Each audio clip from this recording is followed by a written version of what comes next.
And that's how the theme song goes. Welcome back to the Constitutionals Podcast. I'm your host, Chad White. And if you didn't know, this is the premiere podcast for the website, cpluscomedy.com. It's a website. Go there. There we go. Everything's all in order. I think I can end this episode.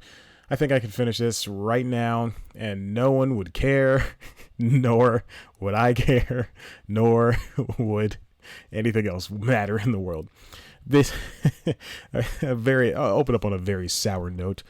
The Constitutionals is ending after 41 weeks on the dot. Wait, what episode is this? This is episode, 42. So I was wrong. I don't know why I said yeah. The Constitutionals is ending after 42 weeks. Chad just stopped caring. You know what? So did his 12 subscribers. I bumped it up from 7. I would joke around and say it was 7, but I think it's 12. The official number is I'm going to 22. Oh God, none of this matters. Anyway, let's get right into it. I watched this movie. Taron Killam has a movie out, and it's called Killing Gunther. It was his first project following his besides that pilot at Showtime that did not get picked up. It's the first project since SNL. And it, honestly, I would have prefaced this with this. He wrote it and he directed it. And there's a lot of good people in it, and let's just say that's as far as it goes. But you know what? I enjoyed it for what it was. Here's the story. So it's a mockumentary about a bunch of assassins or hitmen trying to kill the world's leading hitman, and the world's leading hitman is Gunther, and he's played by Arnold Schwarzenegger. And I don't know how Taron landed this guy, but he's I don't know if you've heard of this Arnold Schwarzenegger guy. 1, he's gigantic. 2, he cannot speak English very well. And 3, he's really good. And I enjoyed it. And I enjoyed his role. Hannah Simone is in it as well. I don't know why I started with her, but, she's a gorgeous woman, and she deserves to be named first. Hannah Simone's in it, Bobby Moynihan, and let's see, Paul Britton's in it. Ryan Gall is in it for half a second. Allison Tolman's also in it for half a second. And Colby Smulders. There's other people too, but these are the people that really matter, to me at least.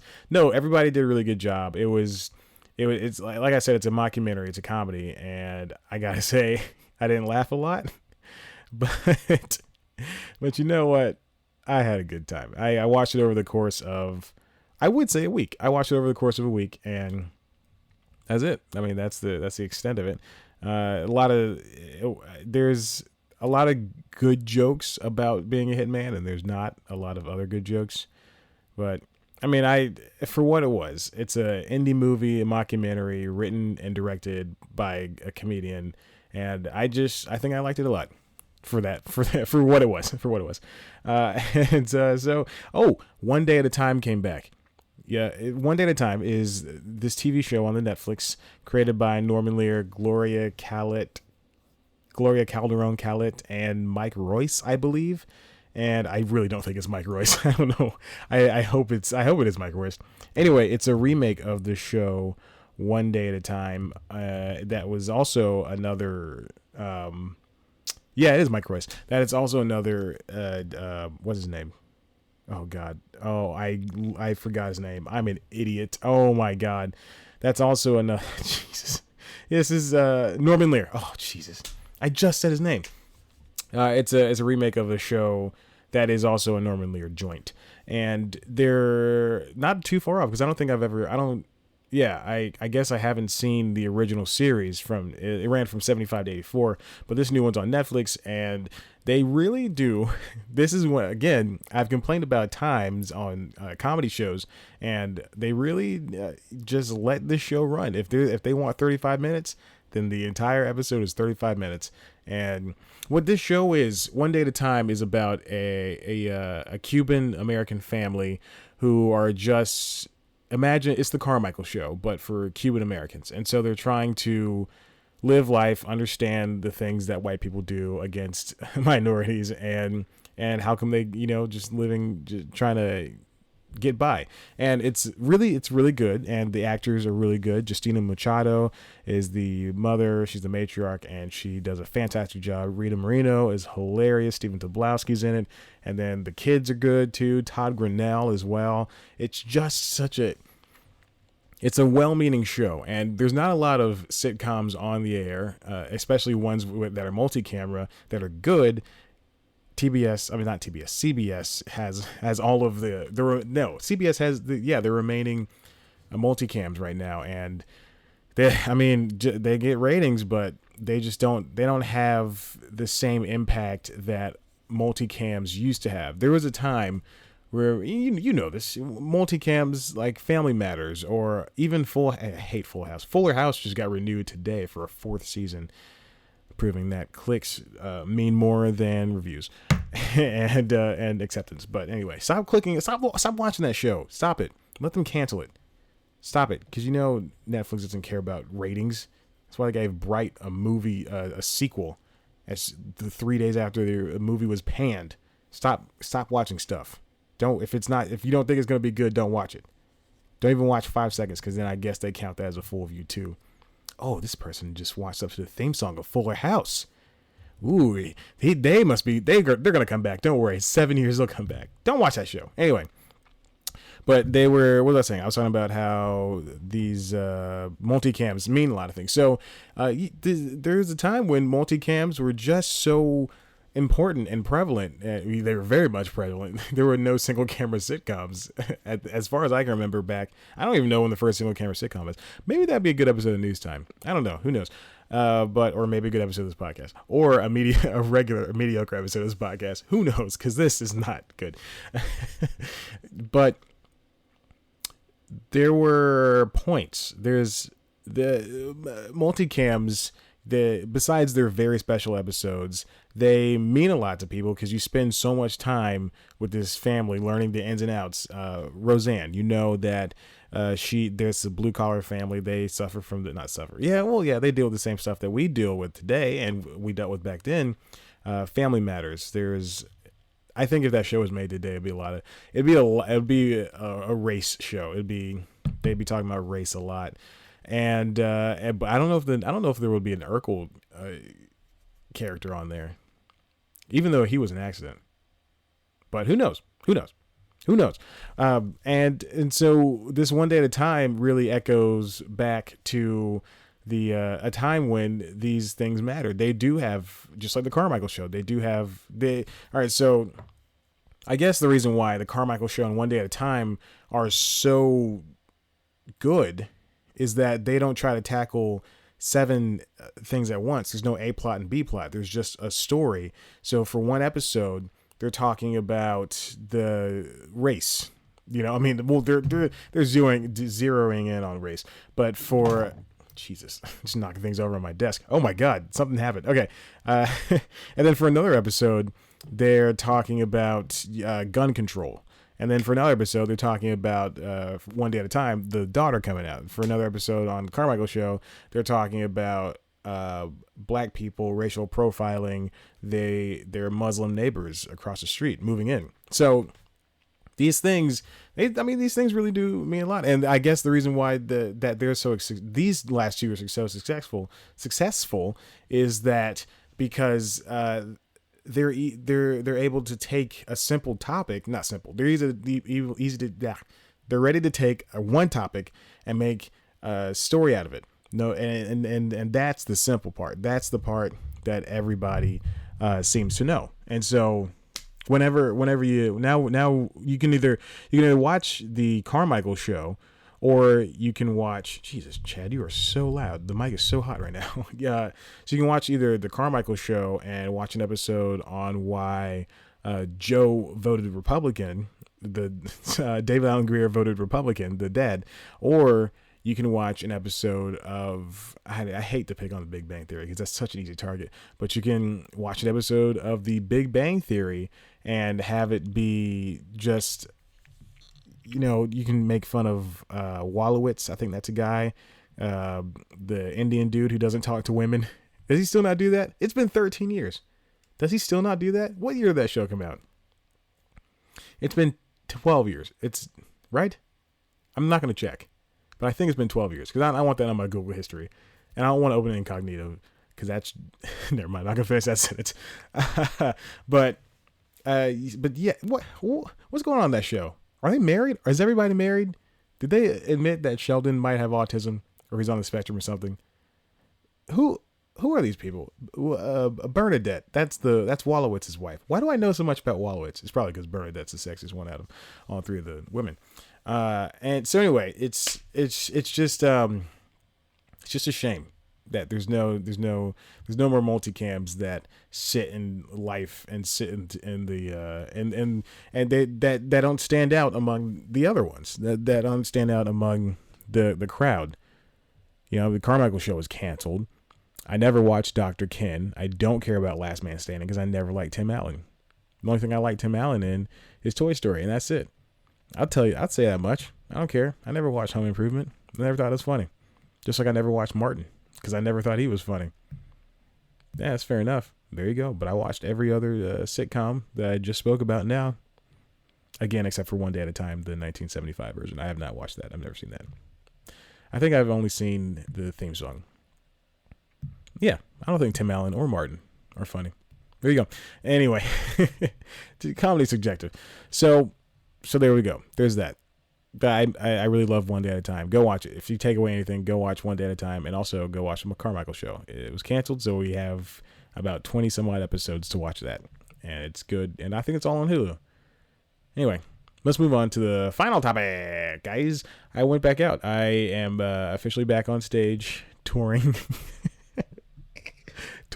No, I'm doing stand-up again. I haven't done it in a very, very, very long time. I think the last time I did was October 2016.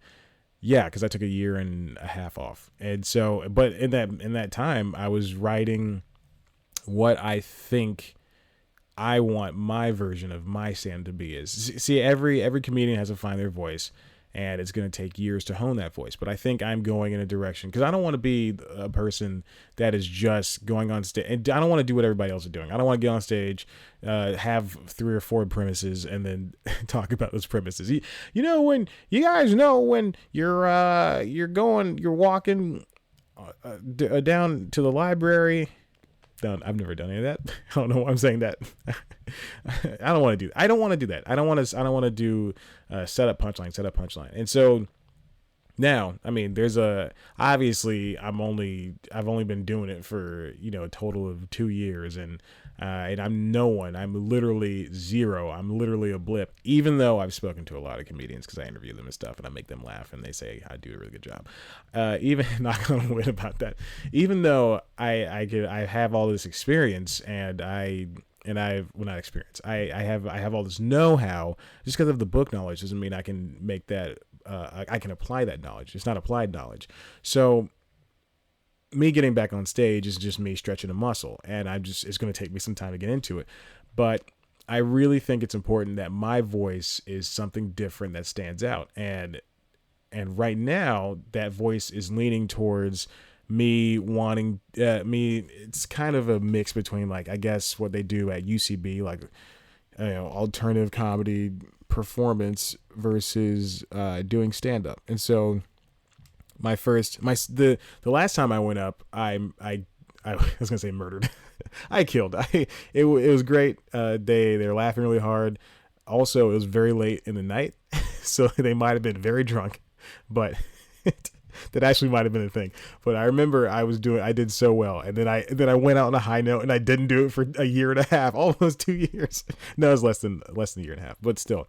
So I went back up last week at a theater in Atlanta called Relapse Theater. It's under a church.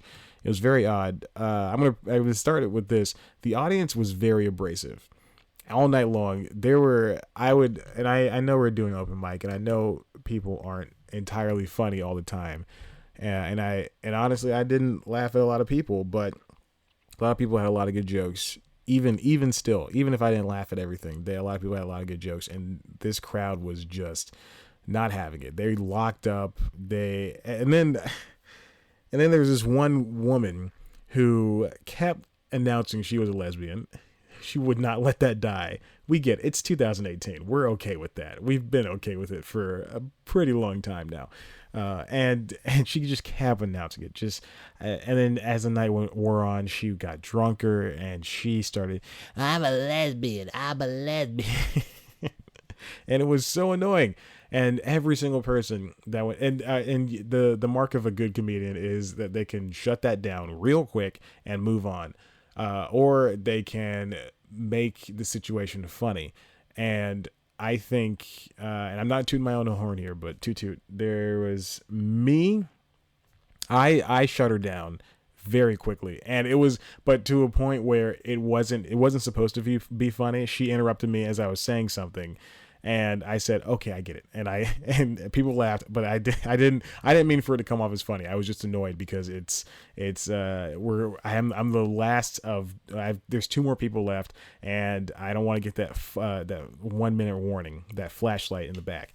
So so it was me, and then other people would ignore her, but then jump on her. There's one guy though who, he said something very vulgar to her, and I'm a guy who will say pretty much anything to get a laugh, but this guy said something that really crossed the line, and said, "Oh, this is a clean show," but he said something along the lines of, "This woman," replacing words, "just wants a man's member in her mouth." And then, at which point she just said, I'm a lesbian, just kept going over and over again.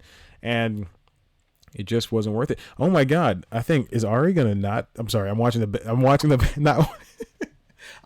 watching The Bachelor, but The Bachelor is on in the background. I can see the reflection of my laptop screen. I look at nothing when I record, by the way. It's just me, and I look at sometimes the screen, and I see this dark void of eyes. He's not gonna drop off Crystal. He's gonna knock off the other black girl. Watch. He picked Crystal. Of course he did. This racist show. Of course he picked Crystal. I'm changing the channel. Anyway, so yeah. So there was that. But then I had a really good time. So for my set, I wanted to do a theme set, and because I thought it was very funny. I wrote this months ago, and I thought this was so funny. It was if a list of jokes. So it was a regular set list of jokes from, like, on a note card, and it was if my girlfriend, who's fake, if she wrote them, and I took her set list by accident, and this is so fun. It's stupid but it makes me laugh, and that's why I told the jokes. And so what I did was I go up on stage. I'm introduced. I go up on stage. I greet everybody, like, as if I'm this wholesome little boy. Like, I get up there, I go, "Oh, hey guys, how you doing? It's just so nice to meet you." What I didn't do, I wanted to go around to the front row and shake everybody's hands, but I forgot to do that because I was just so focused on getting directly to the jokes. And so if I would shake someone's hand, I would go, "Ah, so nice. I wish I could meet all of you." And then I would go, "Well, guys, I'm just here to tell some jokes." See, my voice goes up in an octave. It's like doing Tim Daly or George Newbern's Clark Kent. And or no, not them. Kevin Conroy's Batman in the Batman the Animated Series or the Justice League cartoon. You notice that Batman has this deep, gruff voice, but when Kevin Conroy switches it to Bruce Wayne, he gets in this high register, and he says, "Hi, oh, I'm so sorry." He's aloof and everything. It's hilarious. Anyway. So I did that, and then I looked down at the note card, and this is all written in woman's handwriting by one of my coworkers. And then I get off the stage and I show it to somebody in the audience, and I have the microphone in my hand, and I go, "Can you tell me if this is a woman's handwriting?" And I shove the microphone in their face, and the lady, she looks at it and she starts laughing. She goes, "Yes." And then I'm not going to describe the laughs in the crowd. Anyway, I was about to. So, and then I go off and I go back on stage and go, I'll make a call real quick. I call, I pretend to call, and I just talk. I go, "Hey, Katie, listen, I grabbed this by accident." And then I go, "Okay, I'll do your jokes." And then it's all jokes that are disparaging to me. I'm talking about, incontinence and this and that. It basically anything bad you can imagine, that like her cheating on me, her getting hit on by other guys. It's so stupid. It's so dumb. And then I finish it, And then I go, well, that was easy, see? And then I go back and I do a fake phone call again. I go, hey, Katie. That's the hard part. I got to remember what I called my girlfriend. I go, hey, Katie, yeah, it was great. Yeah, I killed. And that was a good joke because it didn't. And they laughed so hard. And then so I say it killed. And then the closer is, are you going out with Jake again? I thought you were gonna come. I thought you were gonna come see me. I thought we were gonna hang out. So dumb. Yeah, I'm glad I just described my entire set to you guys. It's fine. I think that's funny, and the next one's gonna be me pitching Shark Tank. I think that's the one. I have two premises. That one of them is very bad and it will be bad alone, but if I mix it with the Shark Tank one, then it'll be funny. So anyway, so yeah, that's it. And I don't tell a lot of people I go up. What I did last week was I put up that I was going up, but it was 30 minutes before it started. So no one, even if you were in where I live, Roswell, or if you were in Atlanta, you couldn't get there in 30 minutes. Or if you were in Atlanta, it'd still take you, 15 minutes to get there, but you'd have to find a parking, you have to find a person to go with. So I think that was a pretty smart move, but I think it's easier to. I wanted to test things out, and I had never been to Relapse Theater, so I didn't want to. And I'm good. I'm glad no one came. I'm glad none of my friends came. I got a lot of texts saying, "Chad, I wish you had told me beforehand." And then I would relay that plan over, and they go, "Oh, that makes sense." Or I got a lot of messages saying, I got a lot of good luck messages. I think that really killed me. I got a little bit too into my head. No, I hope to go up soon again. I was trying to go up this week, but that's not working out, and I don't think I'm going to be able to go up next week. So, yeah, there we go. That's it. I love comedy. Comedy's it's doing stand up is fine. It's really it's made for some people, and for others it's not.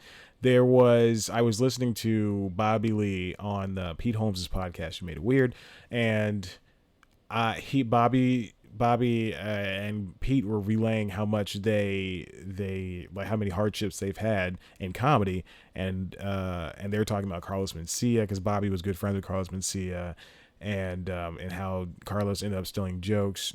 He was stealing jokes, and Bobby had to cut ties with him even after Carlos basically he gave him a car. They were good friends. Carlos helped him out a lot in the early days, and he just had to cut ties because he was stealing jokes. Because Bobby had to cut ties because Carlos was stealing jokes. So, and Bobby said something about the people who quit, the people who get angry because the featured comedian took 10 extra minutes, or the opener took 10 extra minutes, and this open mic person couldn't get on, or something like that.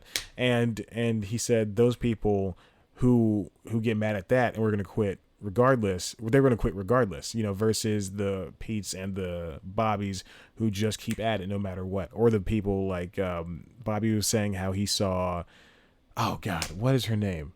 I genuinely cannot remember her name. Oh, good Lord. Oh my God. I follow her on Twitter.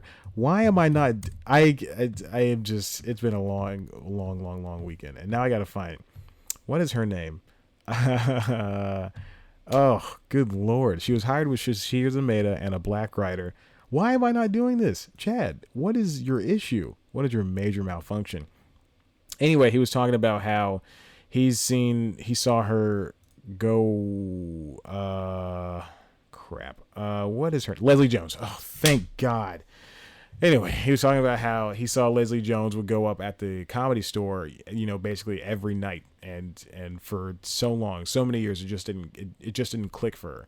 Like, she was very funny and people loved her, but the clicking I'm talking about is the Hollywood. Hollywood didn't click for her, and now she's on one of the highest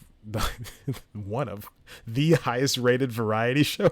The only variety show besides Ellen's Game of Games. But anyway, now she's on, and she's on that show, and now she's on. She's in movies, and people love her.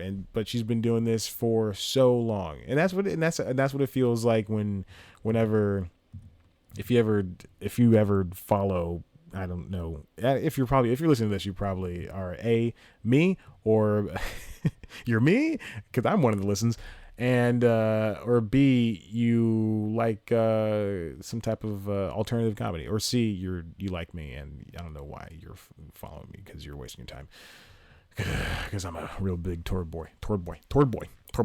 Anyway, but it's when you see people like Lauren Lapkus, I mean, obviously she does have a big career now, but there was like maybe 4 years ago where she was, guesting every now and then on TV shows. And now I see her and people from Bajillion Dollar Properties and, everybody just popping up everywhere, and they're in these shows and they're doing this thing. Like Drew Tarver, love that guy, hilarious. He was on LA to Vegas 2 weeks ago, and it was last week. Yeah, it was last week. So yeah, there we go. No, 2 weeks ago because I didn't watch last week's episode. So yeah, there we go. I just it's great to see these people do these things and get out there, but it's a shame because especially now because there's so many people and they're all trying to stand out. And that is why I think it's best for me not to do stand up the way a regular person would do stand up. I understand that I could just, go out more and write better at some point, as if it's a switch. It's not a switch, it's a feeling. but I think now is the pivotal time to try out something different, something new. And that's why I like doing it. That's why I wanted to that's why I'm going to do the Shark Tank thing when I next time I go up. That's why I did the girlfriend. I accidentally picked up my girlfriend's set list because I think it's funnier and I think it'll better personify who I am on stage. Speaking of personifying who I am,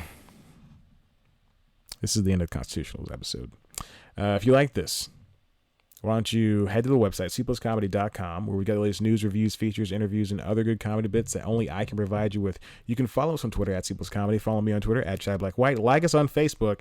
Head to the webpage, youtube.com/cpluscomedy. And boy, howdy, there's a new episode of News Time there for you. Almost didn't make it because I had a very tumultuous weekend. Oh, boy. Yeah, you should definitely check it out. This week's episode. It was so different. This is another thing because that's why I do News Time. There's so many people out there doing these things, and like I was saying last week at the end of last week's episode, how come I make a very well produced video episode of News Time, talking about MoviePass or Paramount Network, and then it's dwarfed in views by a child with a foggy lensed front-facing camera on their iPhone SE, and then they get 10,000 views, and I'm stuck with 700, and that's good. 700 is good for me. I'm usually getting like 7 or 4, and I'm one of 2 or 2 of 4. Anyway, or yeah, 1 of 2 because that's how fractions work. Half. I'm half. Anyway, this week's episode is again different. It's an episode about Snapchat. I just wrote so much about Snapchat because I really want to do an episode about Snapchat. And the cold open is me actually using the app to record. And that was very tough because I didn't know what would play well. And I didn't know, and my phone got really hot. There we are. So watch it, please. It's a very long episode of News Time, but I swear it'll pay off in the end.